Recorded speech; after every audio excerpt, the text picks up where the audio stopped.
shake things up. We'll see what they opt to prioritize. Do they want to secure the Azir first pick? Do they want to ban the Azir? Do they want to look at the center? You know, we know Beryl is definitely a player who will lean on enchanters. That's no surprise to anyone. Absolutely. I think Beryl's probably happy to play most things as Nasus and Azir, both of them taken away from Faker here. That is going to be their primary focus, is making sure Faker is as uncomfortable as possible in that mid lane. They might even be able to angle towards Faker having to default to a Corki pick or something like that, which he has played a fair bit of this season. It has been nerfed on this patch a little bit, you know. Yeah. Toned down the Doran's blade also hit as well, so definitely potentially aiming towards that now. Rumble's going to get taken away. Vi has been left open. That is definitely a standout that could be prioritized here by KT if they wanted. I think maybe just first pick center. That's also very valid. I really do think... Okay, this is less valid. Yeah, I think Renekton first pick really has... it's seen its day. Actually, you know what pick that's pretty good in Renekton? Oh, yeah? Is it a Viking? It's Olaf, yeah. Oh, wow. I wonder if Zeus plays it. Well, we'll have to find out. Who got the POG last game? Gumayusi. Oh, I guess the Olaf wasn't very good. So I guess maybe we don't need to worry about that one in the end. What do you think? That might be the way. I don't know whether they're going to be locking it right here, but I think this is exactly what you should be doing. And KT overlooking the center situation, I think, is possibly going to come back and bite them here in game number 2, unless they show us some way of dealing with it. Unless Owner is going to pick something else, he is just going to hover a few things. There's already a jungler locked away. I will say there is a Vi available to KT in this situation if they want to pair up the Renekton and the Vi and play some more aggressive dive. One of the weaknesses of Senna is that she is still squishy and you can kill her. But if she doesn't die, the value in this fight we just saw is massive.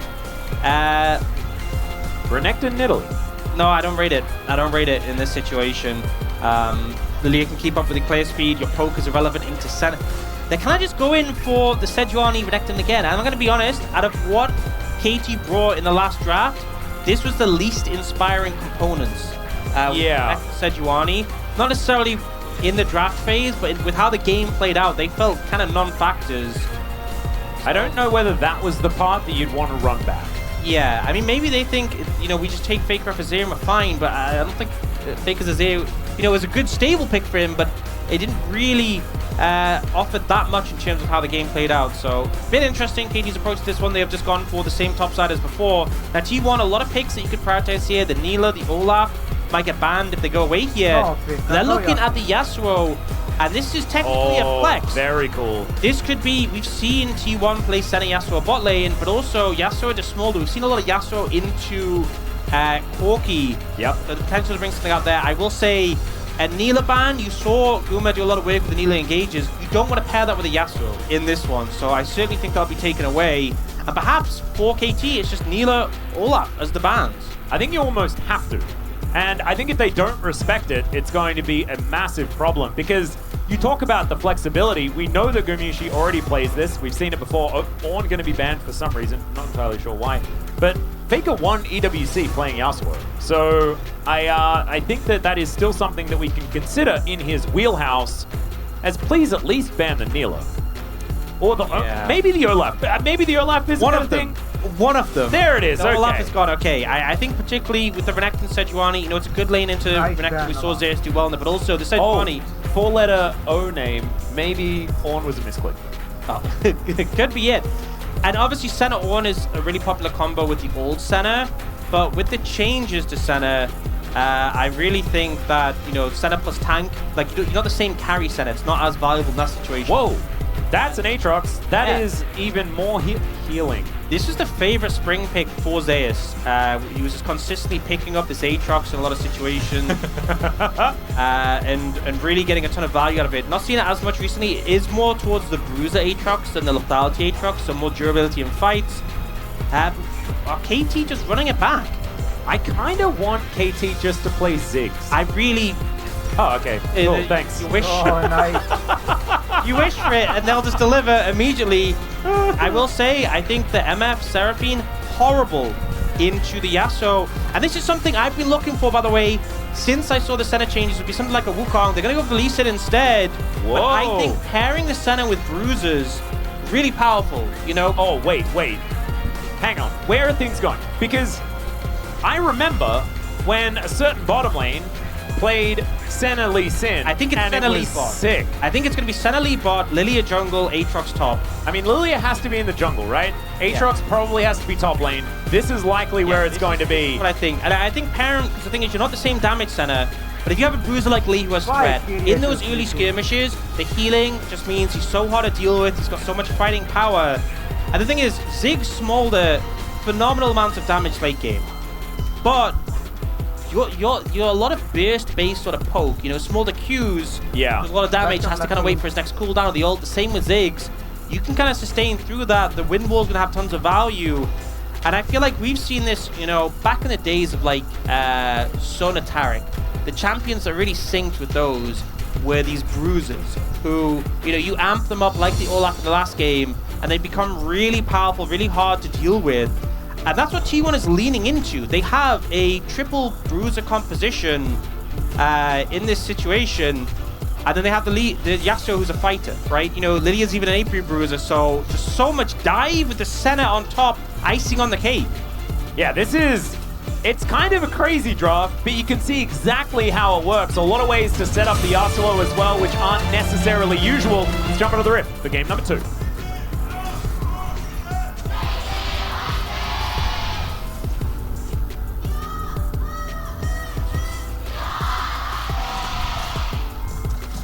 All right, here we are, ladies and gentlemen. A little bit of apprehension, I'm going to say, going into game number 2. Because I think one thing I value the most in a best of 5 is adaptation and forcing your opponent to do something different the next time around. And I think forcing T1 to do something not Senna would have been a really great idea. Yeah. And, oh no, there. Oh dear.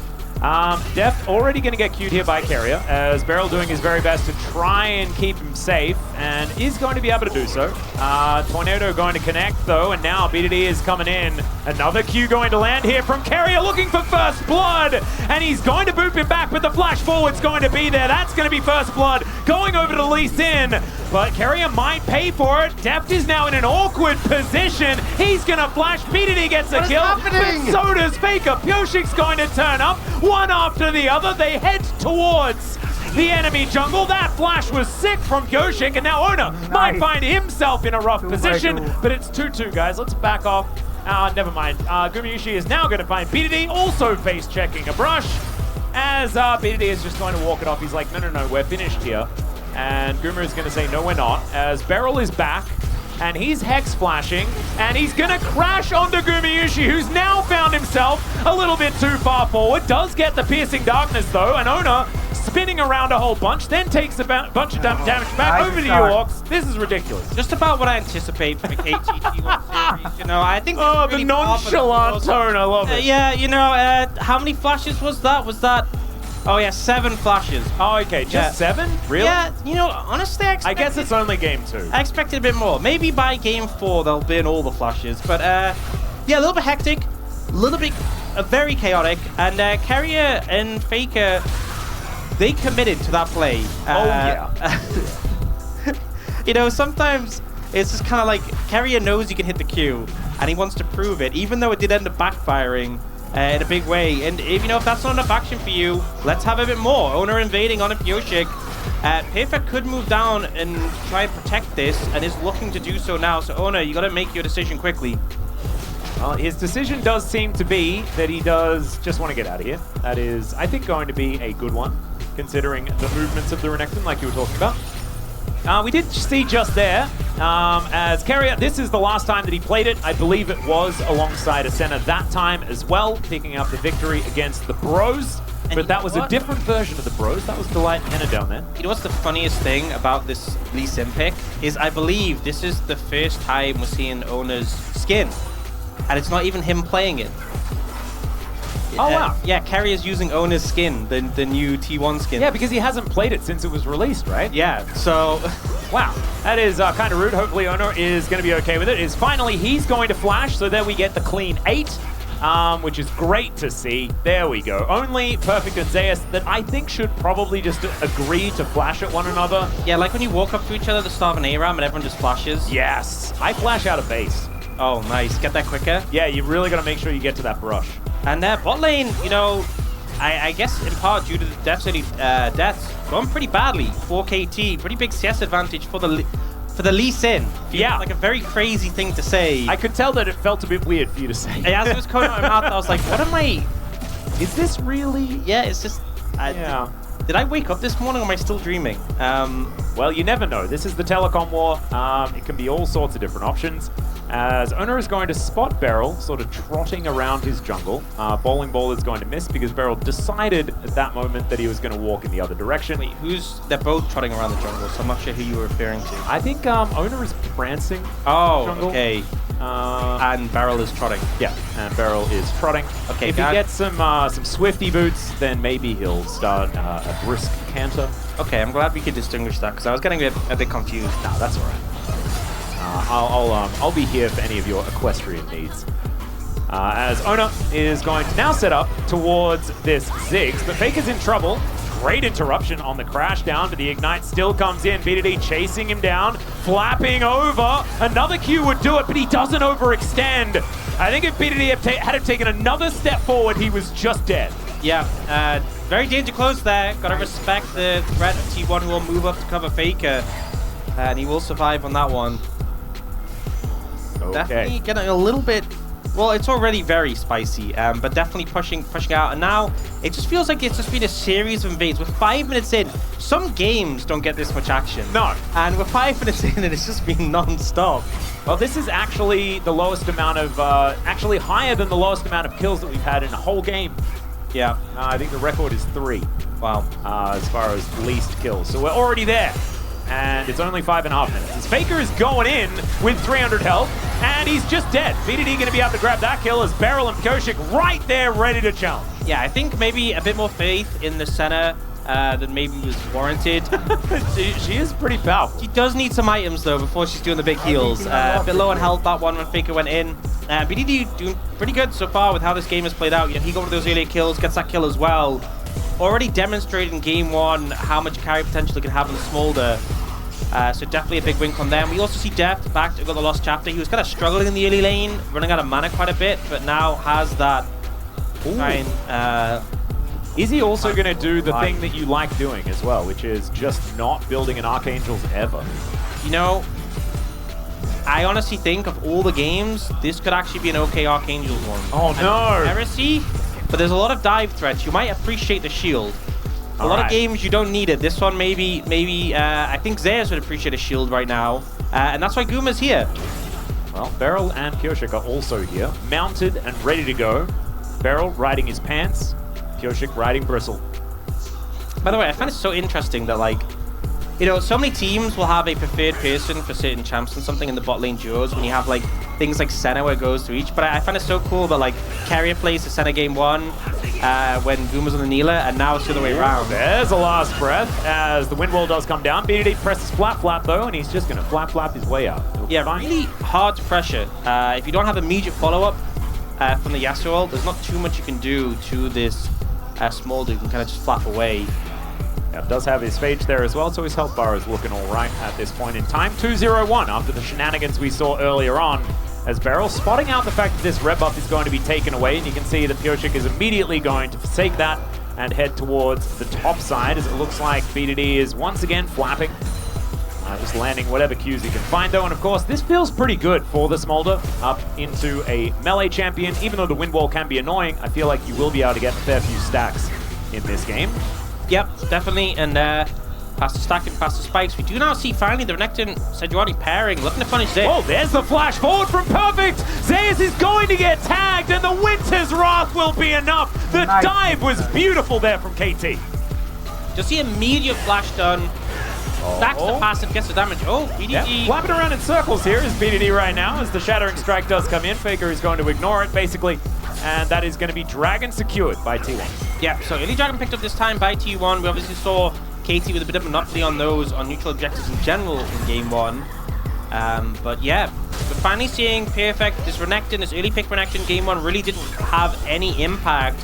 But this time around, gets that kill onto Zeus. And I'm hoping we see Perfect kind of run away with this lead. Yeah, for KT's sake, I think he's going to need to. This one was a bit of an interesting one. I mean, it was at least it was flash invested, but yeah, not a great look. Yeah, Zeus trying to hold the wave, and immediately the permafrost stacked up here by Perfect. So well played. And the thing is, Pioshik still had a full health bar and ult to follow up. If that didn't kill Zeus, like there was no way he was making it out there. So, oh, I actually thought that he invested the ult, but it was just a permafrost. It's crazy. Yeah. There we go. As Beryl now looking for an opportunity, could crash over this wall, and there it is! Crashdown does come on through there as well as Zeus does get over here. Gumayusi, let's see whether he can keep them alive. 3 versus 2 right now. A lot of things on cooldown here on KT's side, but it is another pickoff for them. As Faker walks behind his wind wall one more time, looking for some more knockups. We'll be able to stack up that Q. BDD is just sort of sneezing on the minion wave, having a good time. Tornado goes wide, and it looks like this is just kind of business as usual for the Smolder. BDD just waiting for that late game. And Pioshik already being 3-0 right now has again gone for that early lock hit, but a lot of power in these early fights. This game's feeling pretty good for KT so far. Yeah, looks like, you know, once again, it's you look on the left side of the scoreboard and it's about a 1,000 gold lead here at 10 minutes. T1, they did have that set up in game number 1, but I don't think anyone really knows what's going to happen, as right now, Perfect is going to get shot a bunch of times here by Gumayusi. As the slice does come through, Perfect going to be just fine. Doesn't have teleport. If he wanted to get back towards the top lane, probably just going to wait for that waved conga line through, as 92 to 69 CS here in the top lane is a pretty nice CS lead for Perfect. Yeah, and I think a big thing was the power of the Olaf in game 1 was amplified so much by the center.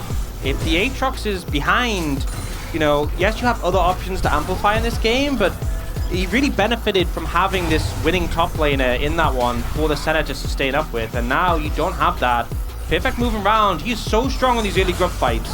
Yep, teleport is going to come in here as Perfect getting in. There is the crash down from Beryl. Mega Inferno Bomb right on top of Ona as the Grubs are being taken down in the meantime. Carrier dashing into the backline. Perfect surviving for so long, but will eventually be taken down, and the damage is kind of missing here from KT, but these health bars going lower when the bouncing bombs do land. Gumayusi taking a lot of damage, but he is going to still get the ult off. The Dawning Shadow layered across. Depth is going to sacrifice himself to get the kill onto the center, but the team fight is won pretty wholeheartedly here by T1. Such a scrappy fight, but T1, that's where their composition flourishes. KT try and go for the big engage, but we don't see the value coming out, and yeah, there's the owner skin being played by Carrier. Such a 12 move, but we'll see. This initial engage comes on owner, but the follow-up isn't quite there. Perfect doesn't connect on him to get the stun, and Perfect just gets nuked down. The Renekton gets so little value, and KT have kind of used all of their big tools. In the ensuing fight, there's so many of these bruisers there to chase down KT. Deft and BDD are not online yet. They get his kill on the Pioshik, and the Carrier, he saved his ult and gets his beautiful kick. Unfortunately, that does mean his lane partner dies, but I think they're still happy with the outcome. There's some great play there from T1. And I think a composition like this can be really hard to pull off. You know, you have so many moving pieces, you have so many different people who could potentially, you know, have to take fights on their own, and like, you know, it's not like a unified front to back. That's really what KT's comp is. T1, you'll have to approach at the same time, maybe have different flank angles. But they did say comp that really suits T1. They kind of do that a lot of the time, even without comps that necessarily are like this. So I think of all the teams in the LCK, they're definitely one of the teams I can see really making this comp work, and they just displayed it in that fight. Yep, they've done it before as well. I mean, we brought it up. I mean, Carrier and Gumayusi have played this lane in the past, and I think we've asked for it quite a few times as well. I remember sitting there and I'm like, oh, this could be another Lee Sin drop, just because last time it looked really good for these two. So it's something that they have practiced, even if it did only recently, only come out like a few years ago. This is something that they've always sort of had in their back pocket, as Owner is going to be starting off this Drake once again. Exactly the same dragons as we had in game 1. Quizzical, you could say. Wow. See whether it's another Hextech Soul. I imagine this one's going to be a Chemtech just to give us some of that balance. But if it's a Chemtech Soul and there's a center on the Rift, do not let that be a thing, as it's going to be an Ocean, and that sounds like it's even worse. Yeah, I don't think we had enough healing. Yeah. You know, needed a bit more. That's really going to make things difficult for the side of KT if T1 get it. I know, obviously, Ocean's not the strongest soul, but as we said, the healing into all these bruises, it's going to be an issue for KT's damage to cut through. The Ocean Soul would just make it almost impossible. I mean, there's a point where healing reduction, it's not enough. You know, it's only 40%. That it's like mandatory, but it's not exactly just going to massively change it if they're just healing absurd amounts. So definitely something they don't want to give over to T1. You see them leaning towards the Herald now. T1 a bit slower on the maps. This might just be given over to KT. Yeah, it looks like they are just going to be able to leverage their little bit of tempo that they were able to build up for themselves. Hextech Minefield goes down there from Def just to stop Gumayusi from being able to get in. As the snare is going to land onto Perfect. He could still be a target here. Does hold on to the slice in order to get away from Carrier, as there is the Rift Herald picked up by KT. Now they're looking for an escape. Bowling Ball connects. Zeus just going to head towards the mid lane, shove this one out, see whether T1 can catch them on the rotation. Looks like it's just going to be a blue buff steal. And there that goes. Only going to be able to help pick that one up for the team. Yep, I like the use, the fact that obviously KT get Herald, but T1 really forced them out of their own jungle and at least get the blue buff out of that. Not a worth trade, obviously, but still trying to find something from it. And once again, Faker pushing in the top lane. Well, really the backing of his team. You can see Beryl maybe looking to set up a trap. Yeah, he's going to turn up. Blade of the Rune King Yasuo, though, so a bit scary. I remember on this patch, Blade of the Rune King was nerfed for ranged champions. Well, it lost some attack speed and AD for every champion, but the percentage HP damage was buffed for melee, so intended to be kind of power neutral for melee champions, but a nerf for ranged ones. So Faker's still very strong with that in his pocket. Yep, definitely extremely scary. Not to mention he's on a Yasuo as well, can then build himself up extra shields and things like that. Can certainly be a lot more durable than you would otherwise expect, as Beryl is once again, this time cantering, possibly even at a gallop, as we just saw. The T1 now just going to get to work on this top lane outer turret, as Mega Inferno Bomb just going to try and ruin their day. It looks like these minions are not going to last quite long enough, as the Bowling Ball going to be avoided by Perfect as he clears up the rest of those minions that were there. 22 the CS lead here for Perfect. Still, I don't think that has really changed throughout this game. Black Cleaver now done. Sundered Sky completed here for Zeus on the other side of the Rift. And I think that the Aatrox probably going to be just fine with how things are going, especially with that one kill. We kind of see this yesterday from the Ziggs, though, when Henna played it, that it's such a fantastic pick for stalling games out. Ooh. And T1, you know, sometimes you have compositions where it's like, can the AD carry really walk up and hit the tower? They don't have an AD carry. Right. You know, at all, period. So, there is sieging, a range advantage. Is that what we call it in the biz? Yeah, quite a significant range advantage. So really, without Baron, T1's gonna struggle to crack through some of these towers, which you can see as evidenced by the fact that they've taken 0 towers. Yeah. You do have some side lane threats that they can lean on, but yeah, I think getting Baron, setting a pace to this game is going to be really important for T1. Getting Soul, not giving over Dragons to KT and getting Baron is going to be big. I know this Sen obviously works well with the composition, but there will come a point where not just the Smolder, but Smolder Ziggs later on could be such a major issue.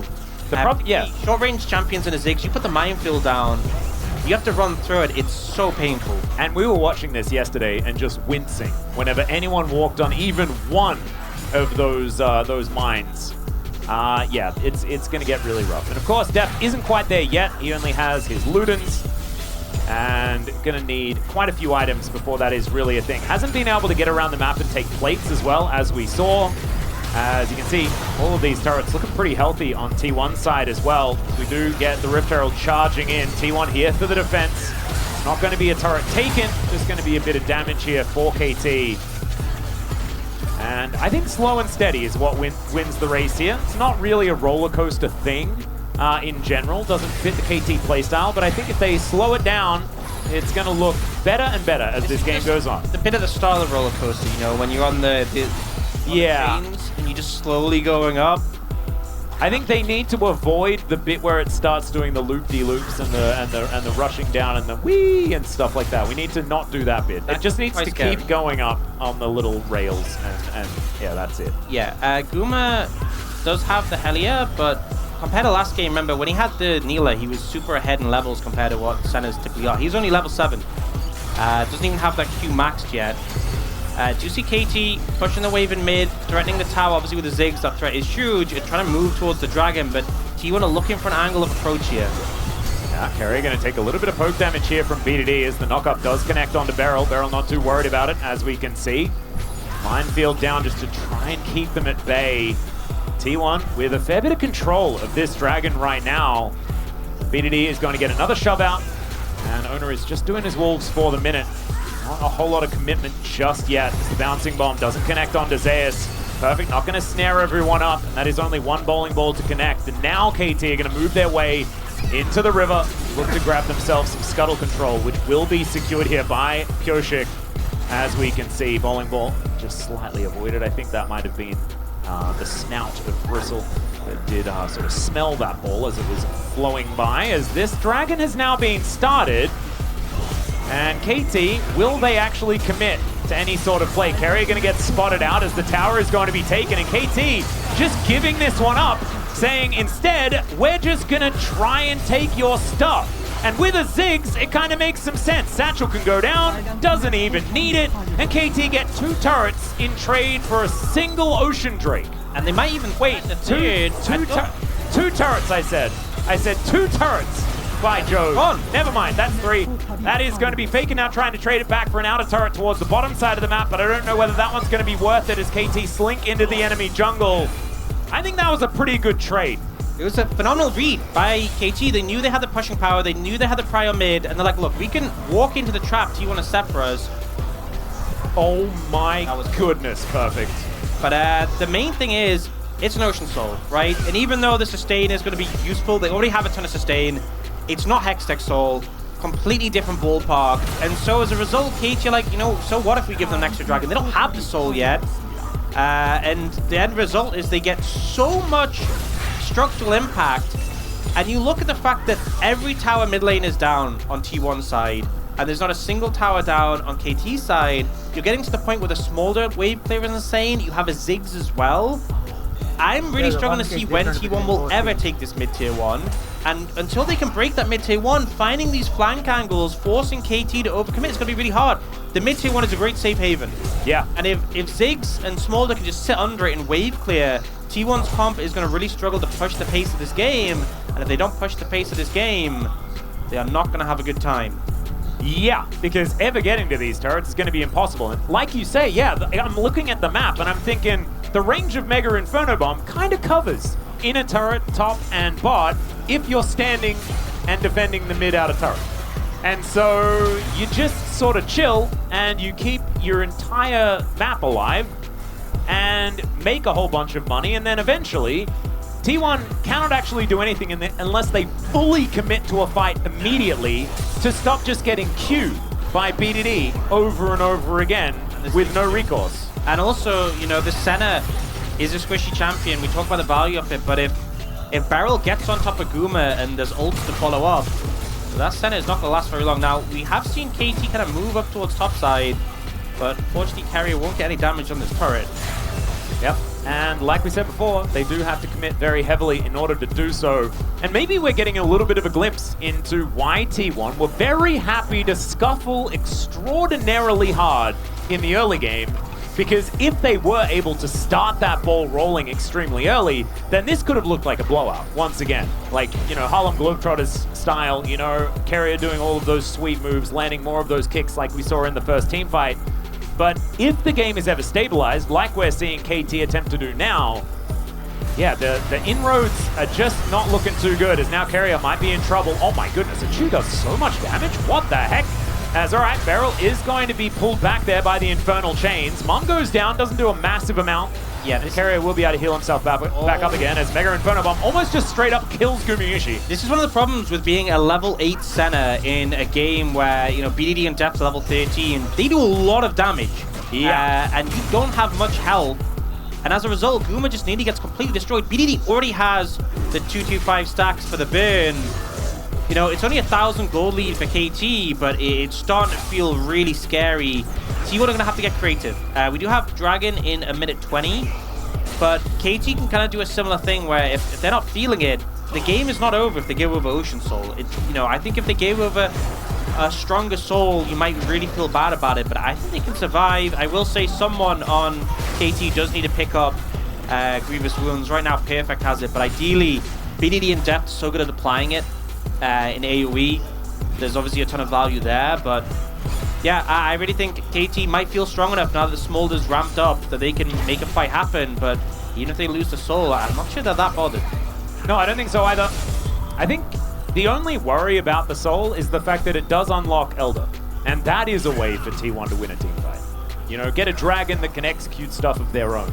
Of course, KT just have one of those, but yeah, that's neat. Yeah, T1 being able to collect one, I think, could accelerate this game as well, because this is like, I feel like KT win on almost any defensive scenario. Where T1 are actually trying to overforce under a turret or something like that to try and brute force and get control, that is when KT are going to be almost like, they're nigh unbeatable in those moments.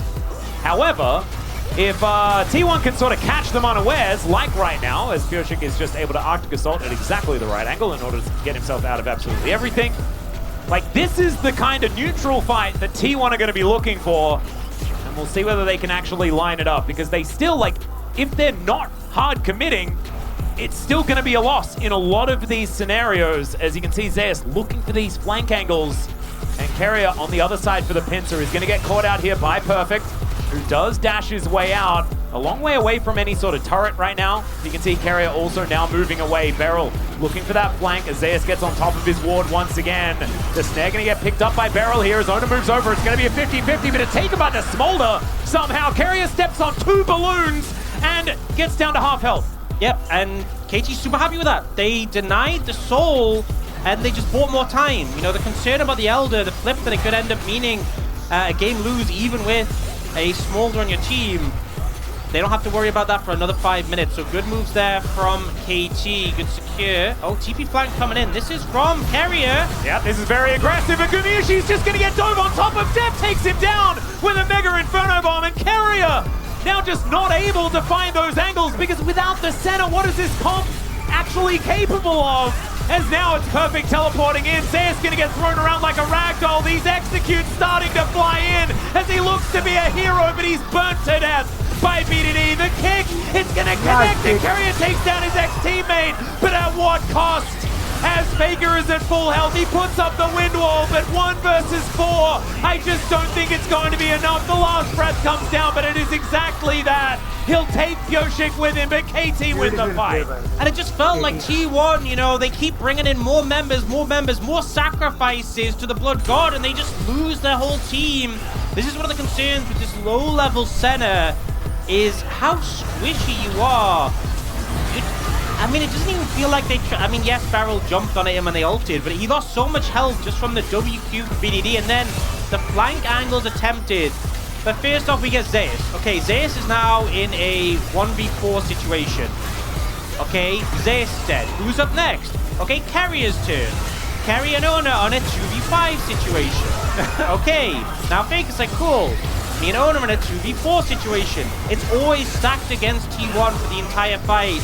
And even though there's some little expressions of skill where they take out members of KT, it's just a numbers game. BDD just keeps pressing Q the whole fight long, and now he is monstrously fed. Yeah, this is the problem, is the fact that BDD got basically all of those kills.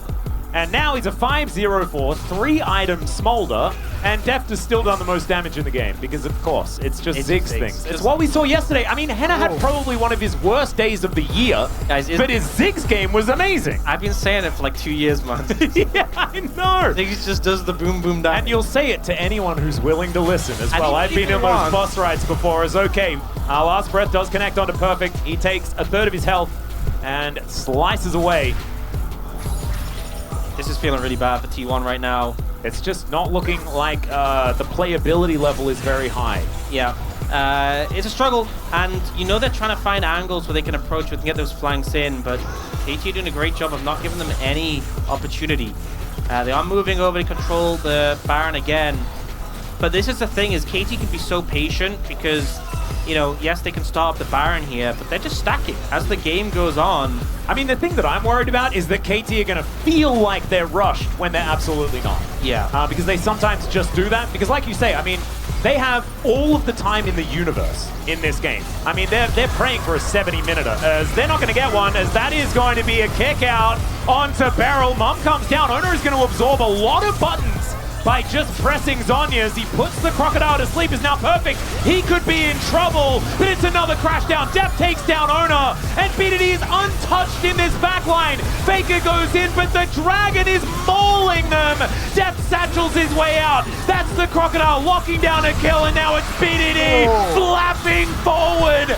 And he can feel the wind in his wings, and Zeus is just gonna go down. It's a triple kill for the little dragon. He is legendary, and I don't even think he needs his mom anymore. He's just untouchable. You know, it felt like the whole fight, BDD was the only person on KT who's never really threatened. He finally sees a window to go in, and he decimates T1. He is more than online at this point. He is taking over the game, and now they might end, actually. It's a Ziggs. Yeah, Owner is up in 4 seconds time, but like you were saying, there are satchels aplenty here for this Ziggs, as Deft has already gone to work on that first turret. The Nexus is all but dead as it is exposed. The Mega Inferno Bomb just for good measure, and KT even out the series.